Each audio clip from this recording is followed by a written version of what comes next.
Hello, तो स्वागत है आप सबका आप ही के channel DK Parth YouTube channel पर। आज का हमारा टॉपिक है नर्वस सिस्टम, तंत्रिका तंत्र और ब्रेन। हम ब्रेन और तंत्रिका तंत्र के बारे में समझेंगे, एक डिटेल नॉलेज।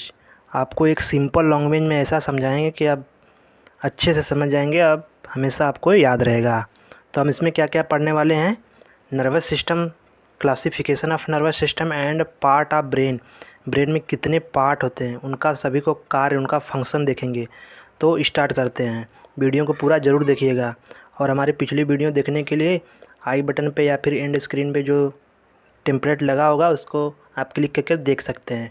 सब पीछे हमने बायोलॉजी से रिलेटेड, दवा से रिलेटेड और भी वीडियो बनाए हुए हैं, तो प्लीज़ जाके उसको भी देख लीजिएगा। तो स्टार्ट करते हैं वीडियो को।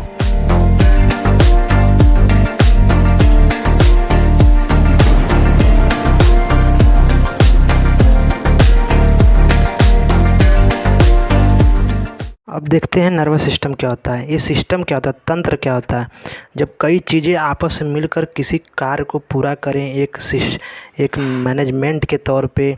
जैसे कोई स्कूल है, उसमें सभी चीज़ों की ज़रूरत होती है, जैसे मकान का ज़रूरत होता है, टीचर की आवश्यकता होती है, और भी चीज़ें जो होती हैं, तो एक स्कूल का निर्माण होता है। तो उसमें से कुछ भी चीज़ें अगर नहीं रहेंगी तो चल नहीं पाएगा अच्छे से। उसी तरह आपका ये न्यूरॉन यानी नर्व का एक सिस्टम होता है, इसको हम नर्वस सिस्टम बोलते हैं। ये क्या करता है, आपके पूरे बॉडी को कंट्रोल करता है। ये जो नर्वस सिस्टम है, ये आपके पूरे बॉडी को कंट्रोल करता है, पूरे बॉडी को। आपके शरीर में जितने भी अंग हैं, पूरा शरीर ऊपर से लेकर नीचे तक, उसको कंट्रोल कौन करता है? नर्वस सिस्टम करता है। अब देखते हैं क्लासिफिकेशन ऑफ नर्वस सिस्टम। अब इसमें देखते हैं कि इसको वर्गीकरण कैसे किया गया है, इसको क्लासीफाई कैसे किया गया है। इसको दो दो भागों में क्लासीफाई किया गया है। एक होता है सेंट्रल नर्वस सिस्टम और दूसरा होता है पेरिफेरल नर्वस सिस्टम। और सेंट्रल नर्वस सिस्टम में दो चीज़ें आती हैं, एक आपका ब्रेन आ जाता है और एक आ जाता है आपका spinal cord. And peripheral nervous system में दो आते हैं, somatic nervous system and autonomic nervous system. Autonomic nervous system में भी दो आते हैं, एक सिंपैथेटिक नर्वस सिस्टम एंड एक पैरासिम्पैथेटिक नर्वस सिस्टम। तो ये हो गया आपका क्लासिफिकेशन। अब इनके सबके बारे में हम बारी बारी से देखेंगे आगे। अब देखते हैं central nervous system. Central nervous system में दो आते हैं, आपका ब्रेन आता है एंड स्पाइनल कॉर्ड आता है। ब्रेन जो होता है आपके नर्वस सिस्टम का सबसे बड़ा पार्ट होता है, और ये बना कैसे, ये पूरे शरीर का सबसे प्रमुख भाग है। और मस्तिष्क होता है, ये 8 हड्डियों का बना क्रैनियल बोन जिसके अंदर ये होता है। क्रैनियल बोन के अंदर भी एक आपका मेम्ब्रेन होती है, मेनिंजोइड मेम्ब्रेन होती है, उसके अंदर आपका सुरक्षित रहता है ब्रेन। तो ब्रेन बना होता है न्यूरॉन सेल का। न्यूरॉन सेल हमारे शरीर की सबसे बड़ी कोशिका मानी जाती है। तो ये न्यूरॉन सेल में सेंट्रोसोम नहीं होता है। सेंट्रोसोम का काम क्या होता है? सेल डिवीज़न करना, यानी कि नई नई सेल का निर्माण करना। तो सेल डिवीज़न होता है, एंड सेल डिवीज़न अगर किसी अंग में ज़्यादा मात्रा में हो जाए तो वही आपका क्या कहलाता है? कैंसर कहलाता है। कैंसर क्या होता है? कैंसर का मेन ही डिफिनेशन बस यही होता है कि अनकंट्रोल ग्रोथ ऑफ सेल, यानी कि ज़्यादा मात्रा में सेल का डिवीज़न होना, सेल का बनना ही आपका कैंसर कहलाता है। कभी कभी ब्रेन कैंसर होता है, ब्रेन ट्यूमर होता है।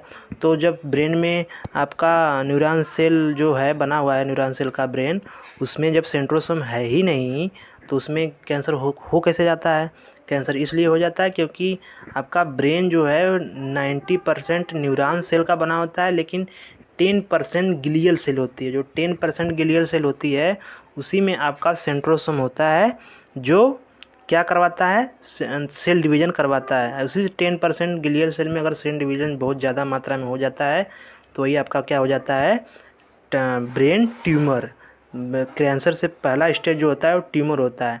ट्यूमर में ही व्यक्ति की जान चली जाती है, तो इसलिए तब उसको ब्रेन ट्यूमर या ब्रेन कैंसर होता है। अब देखते हैं पार्ट ऑफ ब्रेन, मस्तिष्क के भाग। इसमें 3 भागों में इसको बांटा गया है। पहला है फोर ब्रेन जिसको बोलते हैं अग्र मस्तिष्क। इसमें भी 3 तरह के ब्रेन पार्ट इसमें आएंगे। पहला है सेरिब्रम, फिर दूसरा थैलेमस एंड तीसरा है हाइपोथैलेमस। तो सेरिब्रम क्या करता है? सेरिब्रम आपका मेमोरी पावर होता है, यानी कि ये आपको जिज्ञासा करने की क्षमता इसमें होती है, आपको सोचने समझने की क्षमता होती है। आप कोई भी काम इसके हिसाब से ही करते हैं, एक अपनी समझ के हिसाब से सारी चीज़ें को सोचने समझने के बाद कोई भी कार्य करते हैं। मतलब इसमें का बुद्धि का काम करता है, एक तरह से आपको मेमोरी याद दिलाने का काम करता है। सारे काम ये सोचने समझने का काम किस में होता है, सेरिब्रम में होता है। एंड थैलेमस क्या करता है, थैलेमस आपका होता है बाहरी वातावरण का ज्ञान गिराता है कि बाहर टेम्परेचर कितना है, बाहर गर्मी है कि ठंडी है, बरसात हो रही है कि धूप है। तो इस सब का ज्ञान कौन कराता है, थैलेमस। थैलेमस जब किसी व्यक्ति का अगर कंधे नहीं सही चलता है, नहीं काम करता है ब्रेन का थैलेमस पार्ट, तो उसको किसी चीज़ का फ़र्क नहीं पड़ेगा।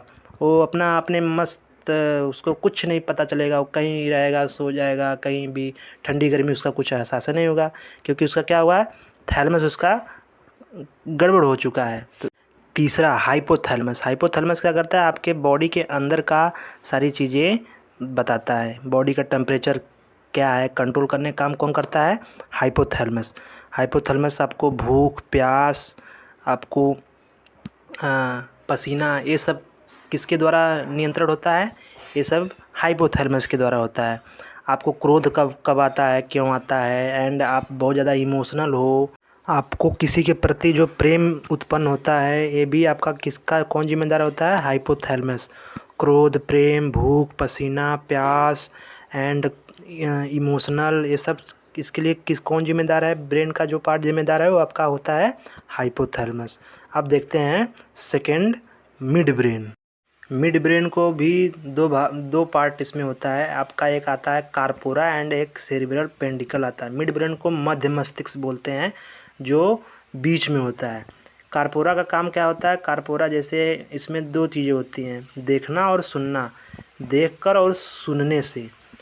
तो जो आपकी आँखें हैं किसी चीज़ को देखती हैं तो वो सिग्नल भेजती हैं आपके ब्रेन को कि भाई इसको पहचानो कि ये कौन है, एंड सुनकर किसी चीज़ को पहचाना। जो कान है किसी चीज़ को सुनता है तो आपको एक सिग्नल भेजता है आपके सीएनएस से उन ब्रेन को, तो ब्रेन उसको एनालाइज करता है, उसको देखता है, सुन आवाज़ को पहचानता है कि इस किसी व्यक्ति की आवाज़ है, किसी सॉन्ग का आवाज़ है, क्या है, जो आवाज़ के द्वारा जो पहचाना जाए वो काम करता है, कार्पोरा करता है।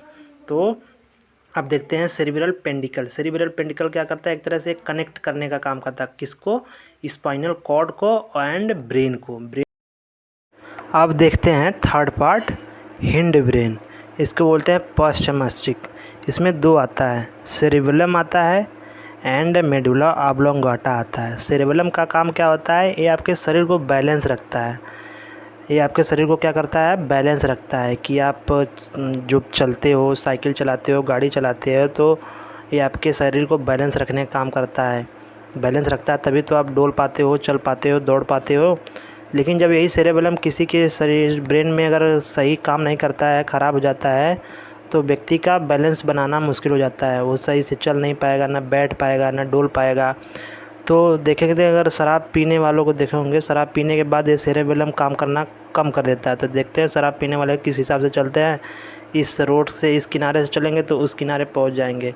तो ये सेरेबेलम की वजह से ही होता है। ये क्या करता है, बॉडी को बैलेंस प्रदान करता है।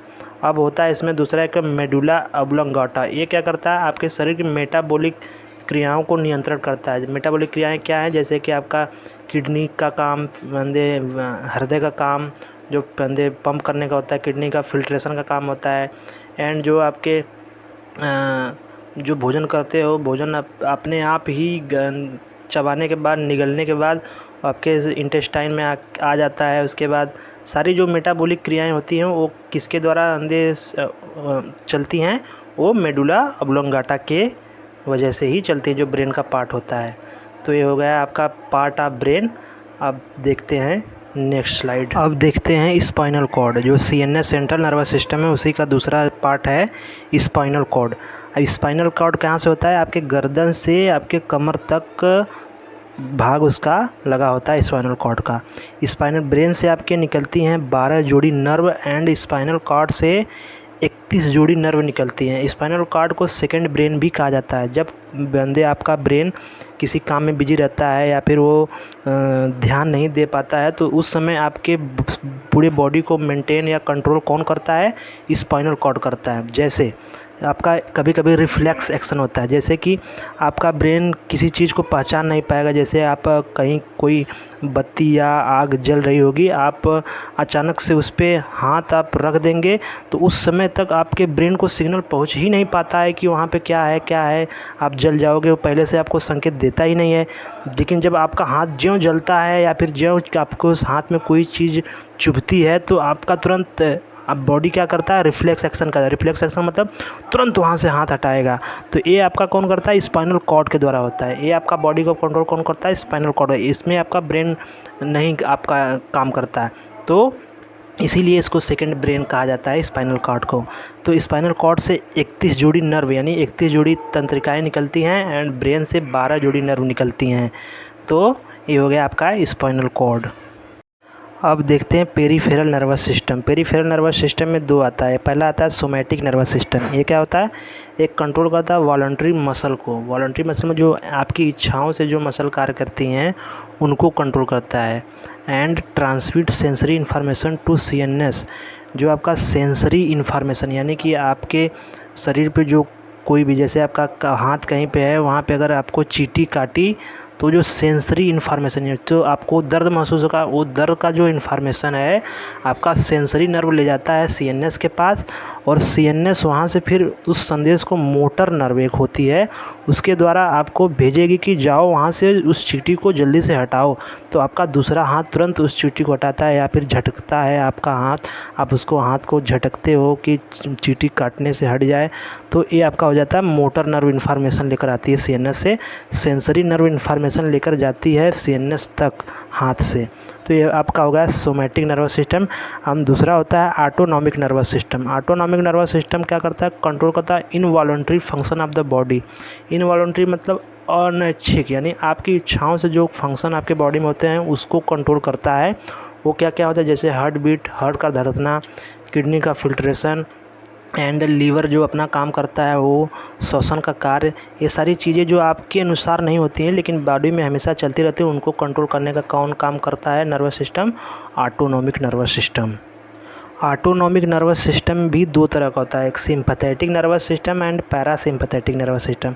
सिंपैथेटिक नर्वस सिस्टम को बोलते हैं अनुकंपीय तंत्रिका तंत्र। ये क्या क्या करता है, ये आपके बॉडी फंक्शन को स्टिमुलेट कर देता है। जैसे कि आप कहीं ऐसे जगह पे हैं जहाँ आप बहुत ज़्यादा डर जाएंगे, या फिर आपके सामने कोई ऐसा जानवर आ जाएगा, आप बहुत ज़्यादा डर जाएंगे, तो उस समय आपकी आँखें जो होती है बड़ी बड़ी हो जाएंगी, आपकी हार्ट बीट बढ़ जाएगी, आप बहुत घबराए रहेंगे, आपको पसीना हो जाएगा, आपको सारी चीज़ें, ये आपकी बॉडी की कुछ चीज़ें जो स्टिमुलेट हो जाएंगी। तो ये आपका क्या कहलाता है, सिंपैथेटिक नर्वस सिस्टम के कारण होता है। एंड पैरासिम्पैथेटिक नर्वस सिस्टम क्या होता है, परानुकंपी तंत्रिका तंत्र क्या करता है, एक काम करता है, रिलैक्स करता है योर बॉडी। जो सिंपैथेटिक होता है उसमें आपकी बॉडी स्टिमुलेट हो जाती है, मतलब उत्तेजित हो जाती है। आप बहुत बड़ा किसी भी ऐसी सिचुएशन आती है जिससे आपका शरीर बहुत उत्तेजना टाइप हो जाता है, वो आपका हो जाता है sympathetic nervous system. And parasympathetic में आपकी बॉडी रिलैक्स होती है। इसमें क्या होता है कि आप बहुत खुश रहते हैं, आप बहुत शांत रहेंगे, आपकी बॉडी पूरी रिलैक्स रहेगी, आपका हार्ट बीट से अंदर सामान्य रहेगा, आपकी आंखें सामान्य रहेंगी, आपको मंदे सारी क्रियाएं, आपकी स्टमक की क्रियाएं सही रहेंगी, आपको भूख लगेगी, आपको जो इरेक्टाइल फंक्शनिंग होता है वो भी आपका सही कार्य करेगा। लेकिन यही चीज़ें सिंपैथेटिक सिस्टम में नहीं होती है। आप कभी जब डरे रहेंगे, आप घबराए रहेंगे, तो उस समय सिंपैथेटिक नर्वस सिस्टम स्टिमुलेट रहेगा, तो उस समय आपको न भूख लगेगी, आपको न कोई और चीज़, न प्यास लगेगी, आप बहुत डरे रहेंगे, आप बहुत घबराए रहेंगे। लेकिन इसी पैरासिम्पैथेटिक नर्वस सिस्टम में आप बहुत रिलैक्स रहेंगे, आप बहुत अच्छा फील करेंगे, आप बहुत आराम से रहेंगे। तो ये जो दोनों नर्वस सिस्टम है एक दूसरे के अपोजिट हैं। तो हमने तंत्रिका तंत्र के बारे में सारी बातें कर ली। अब मिलते हैं नेक्स्ट वीडियो में, क्योंकि हमने आपको समझा दिया क्या होता है nervous system, classification of nervous system, and brain क्या होता है, ब्रेन के पार्ट हैं, उन सबके फंक्शन, हमने सबके कार्य बता दिए। उम्मीद होगा कि आपको वीडियो बहुत ही पसंद आया होगा। पसंद आया तो अपने दोस्तों को, पढ़ने वाले दोस्तों को इस चीज़ से नॉलेज रखने वाले दोस्तों को ज़रूर शेयर कीजिए एंड चैनल को सब्सक्राइब कीजिए, क्योंकि सब्सक्राइब करेंगे तभी तो हम आपके लिए अच्छी अच्छी वीडियो बनाएंगे। तो प्लीज़ चैनल को सब्सक्राइब ज़रूर कीजिएगा, क्योंकि बस एक क्लिक तो करना है, कर दीजिए ना, बस सुनते सुनते कर देंगे, हो जाएगा सब्सक्राइब। और लाइक कीजिए, शेयर कीजिए एंड पूरा वीडियो ज़रूर देखिए, सभी वीडियो देखिए, आपके लिए बहुत हेल्पफुल रहेगा। तो मिलते हैं नेक्स्ट वीडियो में। Thanks for watching. जय हिंद।